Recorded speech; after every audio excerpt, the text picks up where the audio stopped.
സർക്കാർ ഏറ്റെടുത്ത കാലങ്ങളിൽ സർക്കാരിന്റെ ശമ്പളത്തേക്കാൾ കൂടുതൽ ശമ്പളം വാങ്ങിയ നഴ്സിംഗ് ജീവനക്കാരുടെ ശമ്പളത്തുക തിരിച്ചുപിടിക്കാൻ ആരോഗ്യവകുപ്പിന്റെ ഉത്തരവ്. ഈ ഉത്തരവ് പ്രകാരം ശരാശരി 4.5 ലക്ഷം രൂപയോളം തിരിച്ചടക്കേണ്ടി വരുമെന്ന ആശങ്കയിലാണ് പരിയാരം കണ്ണൂർ ഗവൺമെന്റ് മെഡിക്കൽ കോളേജിലെ ജീവനക്കാർ.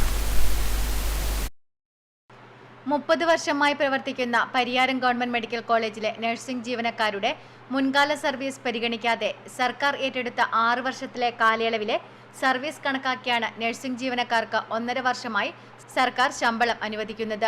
അതിനാൽ മുൻകാല സർവീസ് പരിഗണിക്കാത്തതിനാൽ മിക്ക നഴ്സിംഗ് ജീവനക്കാർക്കും 15,000 രൂപയുടെയും 10,000 രൂപയുടെയും കുറവിലാണ് ശമ്പളം ഇപ്പോൾ നൽകുന്നത്.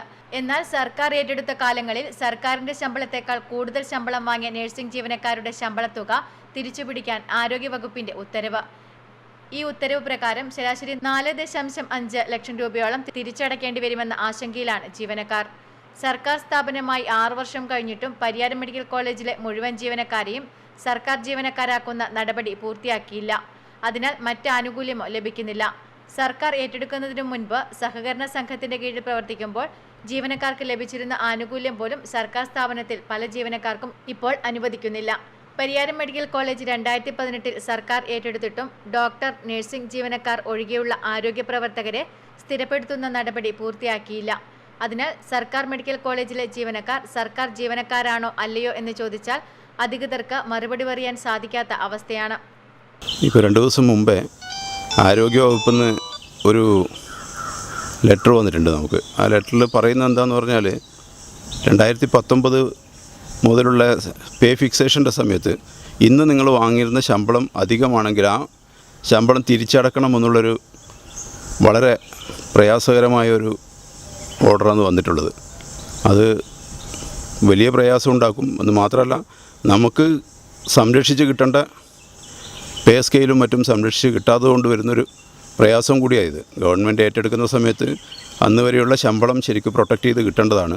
ഞങ്ങൾ നിരന്തരം അത് ആവശ്യപ്പെട്ടിട്ടുമുണ്ട്. പക്ഷേ അത് പ്രൊട്ടക്റ്റ് ചെയ്ത് തന്നില്ല എന്ന് മാത്രമല്ല, നമുക്കിപ്പം ഉള്ള ശമ്പളം കൂടെ തിരിച്ച് എടുക്കുന്നൊരു സാഹചര്യമാണ് ഇപ്പോൾ ഉള്ളത്. അതൊരു കാരണവശാലും നമുക്ക് അംഗീകരിക്കാൻ പറ്റില്ല. അത് ഗവൺമെൻറ് എന്ത് തന്നെയായാലും അത് പുനഃപരിശോധിക്കണം, ആ തീരുമാനം എന്നാണ് ഞങ്ങൾക്ക് പറയാനുള്ളത്. ഈ സ്ഥാപനം സർക്കാർ ഏറ്റെടുക്കുന്ന കാലത്ത് വളരെ വ്യക്തമായിട്ട് പറഞ്ഞിട്ടുണ്ടായിരുന്നു, ജീവനക്കാർക്ക് കിട്ടിക്കൊണ്ടിരിക്കുന്ന ഒരു ആനുകൂല്യത്തിലും കൈവക്കുകയില്ല എന്ന് മാത്രമല്ല, അതെല്ലാം പ്രൊട്ടക്റ്റ് ചെയ്തുകൊണ്ടാണ് ഈ സ്ഥാപനം ഏറ്റെടുക്കുന്നതെന്ന് പ്രത്യേകിച്ച് അതിൻ്റെ അകത്ത് ഓർഡറിൽ തന്നെ പറഞ്ഞിട്ടുണ്ടായിരുന്നു. എന്നാൽ അതിനുശേഷം 2016 ശമ്പള പരിഷ്കരണത്തിൻ്റെ ഭാഗമായിട്ട് കിട്ടിയ 12% DA ഉൾപ്പെടെയുള്ളതാണ് ഈ ഏറ്റെടുപ്പിന് ശേഷം ഈ 2024 ജീവനക്കാർക്ക് കിട്ടുന്നത്. ഇപ്പോൾ നഴ്സിംഗ് മേഖലയിലെ ജീവനക്കാരെ സർക്കാർ മേഖലയിലേക്ക് ആഗിരണം ചെയ്തപ്പോൾ അവർക്ക് നിലവിൽ കിട്ടിക്കൊണ്ടിരിക്കുന്ന ശമ്പളത്തിൽ 19,000 രൂപ വരെ കുറവ് വന്നിട്ടുണ്ട്. പലർക്കും അത്രയും തുക കുറവ് വന്നിട്ടുണ്ട്. അത് മുതൽ താഴോട്ട് ഒരുപാട് തുക കുറവ് വന്നിട്ടുണ്ട് ജീവനക്കാർക്ക്. അതിന് പുറമെയാണ് ഇപ്പോൾ ഈ പുതിയ ഒരു ഓർഡറിലേക്ക് കൂടി അവർ വാങ്ങിച്ച ശമ്പളം അധികമാണെങ്കിൽ അത് തിരിച്ചടക്കണം എന്നുള്ളൊരു ഓർഡർ വന്നിട്ടുണ്ട്. ഇത് ജീവനക്കാരെ കൊല്ല ചെയ്യുന്നതിന് തുല്യമാണ്. ഈ രീതിയിൽ സർക്കാർ ഏറ്റെടുത്തത് ജീവനക്കാർക്ക് വേണ്ടിയിട്ടാണോ, അല്ല മറ്റു എന്തെങ്കിലും ഉദ്ദേശത്തോടു കൂടിയാണോ, അല്ല നാട്ടുകാർക്ക് വേണ്ടിയിട്ടാണോ, രോഗികൾക്ക് എന്തെങ്കിലും ഗുണത്തിന് വേണ്ടിയിട്ടാണോ എന്നും ഞങ്ങൾക്ക് മനസ്സിലാകുന്നില്ല. ആരോഗ്യമന്ത്രിയുടെ അധ്യക്ഷതയിൽ പല ഉന്നതതല യോഗം ചേരുകയും ജീവനക്കാരാക്കുന്ന പ്രക്രിയ ഉടൻ പൂർത്തിയാക്കുമെന്ന പ്രഖ്യാപനവും നടത്തും. എന്നാൽ പ്രഖ്യാപനം ഫയലിൽ കിടക്കുകയാണ്. സർക്കാർ ഏറ്റെടുക്കുന്നതിന് മുൻപ് അനുവദിച്ച ശമ്പള പരിഷ്കരണത്തിലെ ശമ്പളമാണ് സർക്കാർ ഏറ്റെടുത്തിട്ട് 8 വർഷം കഴിഞ്ഞിട്ടും ജീവനക്കാർക്ക് ഇപ്പോഴും ലഭിക്കുന്നത്. സഹകരണ സ്ഥാപനമായാലും സർക്കാർ അതാത് കാലത്ത് നടത്തുന്ന ശമ്പള പരിഷ്കരണം പരിയാരത്തും നടപ്പാക്കാറുണ്ട്. എന്നാൽ സർക്കാർ ഏറ്റെടുത്തതിനു ശേഷം നടപ്പിലാക്കിയ ശമ്പള പരിഷ്കരണം പരിയാരം മെഡിക്കൽ കോളേജിൽ നടപ്പിലാക്കിയില്ല. ജീവനക്കാരെ സർക്കാർ ജീവനക്കാരാക്കുന്ന നടപടി പൂർത്തിയാക്കാത്തതിന്റെ പേരിലാണ് ശമ്പള പരിഷ്കരണം നിഷേധിക്കുന്നത്.